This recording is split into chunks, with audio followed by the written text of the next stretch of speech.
Hello friends, beautiful life में आपका स्वागत है। तो चलिए जल्दी से शुरू करते हैं। ये बात है तब की जब एक टेलीफोन साक्षात्कार में एक नाइजीरियन अरबपति से फेमी, जिनका नाम था, उनसे एक प्रश्न किया गया कि सर, आपको क्या याद है कि जब आपको जीवन में सबसे ज्यादा खुशी मिली, उसके बारे में बताइए। तब फेमी ने कहा कि मैं अपने जीवन में 4 चरणों से गुजरा हूँ। 4 चरणों में मुझे खुशी मिली है और आखिरकार मुझे सच्चे सुख का अर्थ समझ में आया, जिसकी तलाश में मैं था। तो ध्यान से सुनिए। वो पहला चरण था धन और साधन का संचय, लेकिन इस स्तर पर मुझे वो सुख नहीं मिला जो मैं चाहता था। फिर कीमती सामान और वस्तुओं को इकट्ठा करने का दूसरा चरण आया, लेकिन मैंने महसूस किया कि जो चीज़ें होती हैं उनका जो असर है वो अस्थायी होता है। जो कीमती चीज़ें होती हैं उनकी चमक ज़्यादा देर तक नहीं रहती। तो जिस सुख का मैंने अनुभव करना चाहता था वो मैं दूसरे चरण में भी नहीं कर पाया। फिर एक बहुत बड़ा प्रोजेक्ट मुझे मिला, वो मेरा तीसरा चरण था। वो ये था कि जब नाइजीरिया और अफ्रीका में डीजल की आपूर्ति का 95% मेरे पास था और मैं अफ्रीका और एशिया में सबसे बड़े पोत का मालिक था। लेकिन सच्ची खुशी मुझे यहाँ भी नहीं मिली थी जिसकी मैंने कल्पना की थी। लेकिन चौथा चरण तब आया जब मेरे एक दोस्त ने कुछ विकलांग बच्चों को व्हील चेयर देने के लिए कहा। लगभग बच्चे 200 थे।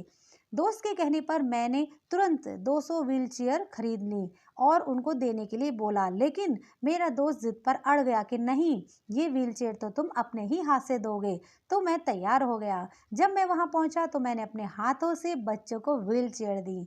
मैंने इन बच्चों के चेहरे पर एक अजीब सी चमक देखी, एक अजीब सी खुशी देखी। मैंने उन सभी बच्चों को व्हील चेयर पर बैठे देखा, घूमते देखा, मस्ती करते देखा। ये ऐसा था उनके बच्चों के लिए जैसे कि वो एक पिकनिक स्पॉट पर आए हैं, जैसे उन्होंने कोई एक जैकपॉट जीत लिया है। मुझे अपने अंदर से असली खुशी का अंदाजा हो रहा था।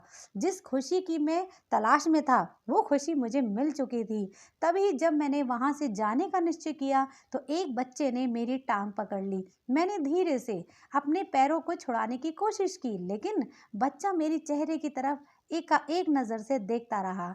तब मैंने अपने हाथों से उस बच्चे से पैर छुड़वाने की कोशिश की। जब मैं झुका तो मैंने बच्चे से पूछा, बेटा कुछ और चाहिए? इस बात के जवाब में जो बच्चे ने जवाब दिया उसने मुझे झकझोर दिया। उसने मेरा पूरा दृष्टिकोण जो मेरा जीवन के प्रति होता था सारा बदल दिया। बच्चे ने कहा कि मैं आपका चेहरा याद करना चाहता हूँ ताकि जब मैं स्वर्ग में आपसे मिलूं तो मैं आपको पहचान सकूं और आपका एक बार फिर से धन्यवाद कर सकूं। तो दोस्तों, हम सभी को अपने अंतर मन में अवश्य झांकना चाहिए।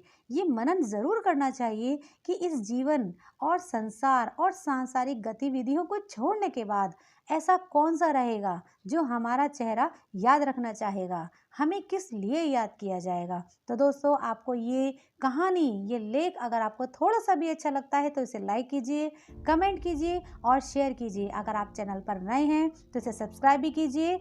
तो फ्रेंड्स, बेल आइकन को ऑल पर सेट कीजिए जिससे कि सारी वीडियो सबसे पहले आपके पास पहुंचे। नई वीडियो के साथ हम फिर आपके पास आएंगे। तब तक के लिए थैंक यू, बाय बाय।